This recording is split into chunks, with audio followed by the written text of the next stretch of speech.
Shalom saudara-saudaraku yang dikasihi oleh Tuhan. Jumpa lagi kita di dalam renungan firman Tuhan hari ini, Senin 12 Desember 2022. Saudara-saudaraku, kita sungguh bersyukur oleh karena kasih anugerah Tuhan. Sampai hari ini kita masih terus dituntun dan dibimbing oleh Tuhan. Kita percaya bahwa Tuhan akan terus memberikan kita kemenangan demi kemenangan. Saudara-saudaraku, mari kita lebih dalam lagi untuk dapat bersama-sama merenungkan firman Tuhan. Mari saya ajak kita semuanya untuk satukan hati, kita merendahkan diri dan kita berdoa. Terima kasih Bapa di surga, kami bersyukur hari ini kami kembali datang kepadamu. Kami rindu untuk dapat menyenangkan hati Tuhan. Berkati kami ya Bapa, kami mau sepanjang hari ini, kami memiliki kasih dan kekuatan untuk dapat senantiasa memberikan yang terbaik kepada Tuhan. Berkati hidup kami agar menjadi berkat bagi banyak orang. Terima kasih Bapa, kami boleh merenungkan firman-Mu pada hari ini. Engkau berikan kami pengertian, Engkau berikan kami hikmat dan kekuatan untuk dapat melakukan firman-Mu. Terima kasih Bapa, ini doa kami hanya di dalam nama Tuhan Yesus. Kami berdoa. Amin. Nah saudara-saudaraku yang dikasihi Tuhan, kita akan bersama-sama mendengar firman Tuhan yang berjudul Carilah Tuhan. Kita bersama-sama membaca firman Tuhan di dalam Yesaya 16 ayat 1 sampai dengan 14. Mari saudaraku mengajak kita semuanya untuk dapat membaca firman Tuhan ini. Mereka mengirim anak domba kepada pemerintah negeri, dari Sela melalui padang gurun ke gunung Putri Sion, seperti burung yang lari terbang dan isi sarang yang diusir. Demikianlah anak-anak perempuan Moab di tempat-tempat penyeberangan sungai Arnon. Berilah nasihat, pertahankanlah hak. Jadilah renungan yang teduh di waktu rembang tengah hari. Sembunyikanlah orang-orang yang terbuang. Janganlah hianati orang-orang pelarian. Biarkanlah orang-orang yang terbuang dari Moab menumpang padamu. Jadilah tempat persembunyian baginya terhadap si pembinasa. Apabila penggagahan sudah berakhir, pembinasaan sudah lewat, dan orang lalim sudah habis lenyap dari negeri, maka suatu tahta akan ditegakkan dalam kasih setia, dan di atasnya dalam kemah Daud akan duduk senantiasa seorang hakim yang menegakkan keadilan dan yang segera melakukan kebenaran. Kami telah mendengar tentang keangkuhan Moab, alangkah angkuhnya, tentang kecongkakannya, keangkuhannya dan kegemasannya, dan tentang cakap anginnya yang tidak benar. Sebab itu biarlah orang Moab meratap, seorang karena yang lain, biarlah sekaliannya meratap. Mengingat kue kismis Kir-Hareset, biarlah mereka mengaduh dan hancur luluh sama sekali. Sebab kebun-kebun Hesibon dan pohon anggur Sibma telah merana. Para penguasa bangsa-bangsa telah memotong pohon-pohon anggurnya yang terbaik, yang dahulu meluas sampai ke Yaezer dan merambat ke padang gurun. Ranting-rantingnya berserak sampai ke sebelah laut. Sebab itu aku turut menangis dengan Yaezer, karena pohon anggur Sibma. Aku mau membasahi engkau dengan air mataku, hai Hesibon dan Eleale. Sebab pada musim kemarau, tepat waktu panen, musuhmu menyerbu dengan pekik pertempuran. Telah lenyap sukaria dan sorak-sorai, dan kebun buah-buahan telah menghilang dari kebun-kebun anggur, tempik sorak dan sorak-sorai. Tiada pengiri anggur di tempat pemerasan, pekik mereka sudah berhenti. Oleh karena itu, seperti kecapi mendengking, begitulah hatiku menjerit melihat keadaan Moab, dan batinku tergerak melihat keadaan Kir-Heres. Maka sekalipun Moab pergi beribadah dan bersusah payah di atas bukit pengorbanan dan masuk ke tempat kudusnya untuk berdoa, ia tidak akan mencapai apa-apa. Itulah firman yang diucapkan Tuhan kepada Moab pada waktu itu. Maka sekarang Tuhan berfirman, dalam 3 tahun menurut masa kerja prajurit upahan, maka kemuliaan Moab serta dengan keramaiannya yang besar akan menjadi kehinaan, dan orang yang tertinggal akan sangat sedikit dan tiada kuasa. Amin.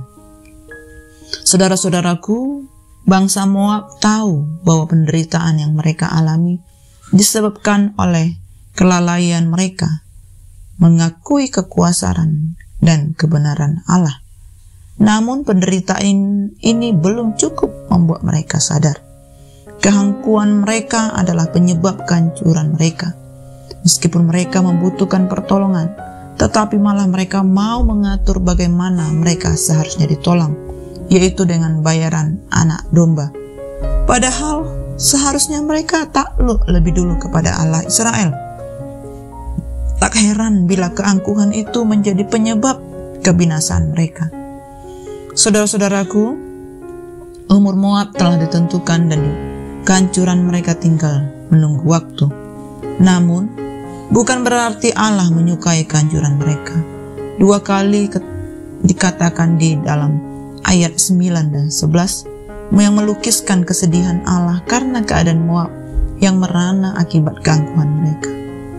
Nah, saudara-saudaraku, ketika kita mengalami masalah yang tidak terpecahkan ataupun tersudut oleh tenggang waktu yang ada, maka tidak ada pilihan lain selain meminta bantuan orang lain.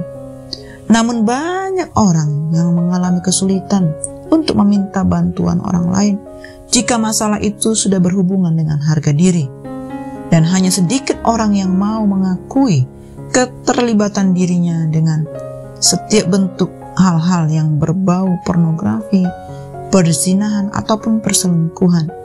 Ini terjadi karena orang tersebut sudah merasa malu dan takut kehilangan harga dirinya. Oleh sebab itu banyak orang berdoa meminta kepada Tuhan untuk cepat menjawab daripada mengikuti kehendak Tuhan di dalam menyelesaikan masalah mereka.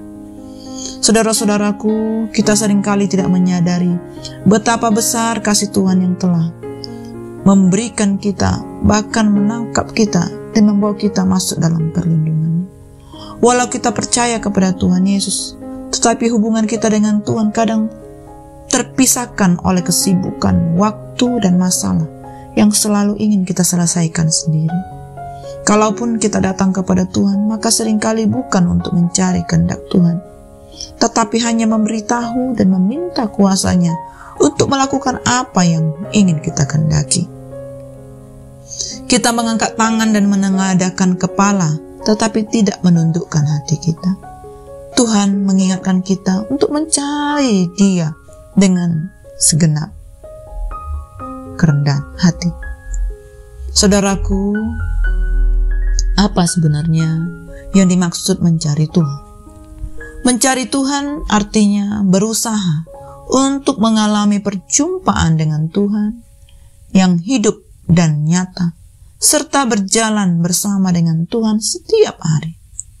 Jadi saudaraku, mencari Tuhan itu usaha kita untuk mengalami Tuhan dalam perjumpaan dengannya yang hidup.